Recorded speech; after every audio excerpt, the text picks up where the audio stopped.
Azimboy klientlarning eng ko'p beradigan savol nima u? Gittik esa bozorga boramizda her mashinaga dinle zapchaslarni bahosini video etib ishlaymiz. Hamma zapchasi bilan bir video etib ishlaymiz. Videoni do konca ko'ringlar.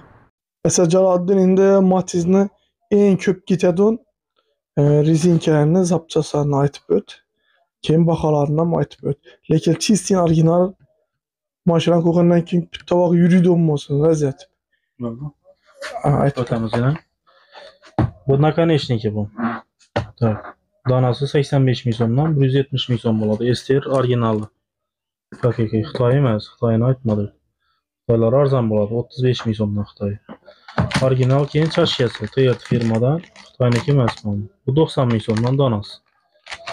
Stabilizator rezinka. Komplekt 35 ming so'm bo'ladi. Original bom shu koreyskiy xelosa Koreyaniki. Shtanga fulkasi. Komplekti 160 ming so'm bo'ladi. Keyiniki 6 donasi, komplekt 160 ming so'm.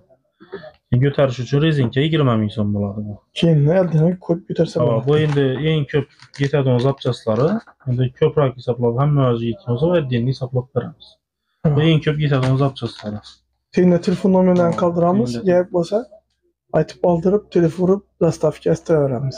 Dostavka shaharning ichida 200 ming so'mdan o'tsa 5 bo'ladi bizda. Hamma mashina bor. Dolar. Общий pullarni aytib ber. Nakonechnik 170 ming, chashka ikkisi 180 ming, stabilizator rezinka 35 ming, shtanga fulka 160 ming, rezinka 20 ming. 565 ming so'm bo'ldi. Общий hammasi shtangasi narsa hammasi. Fulkasi shunday bo'ldi. Bu основной ketadigan narsasi. Agar buni amortizator, sharovoy, sharniy nelar qo'shilsa, ular dinni baho bo'lib boraveradi. Purjin. Endi qolgan mashinalarni aytib o'tamiz.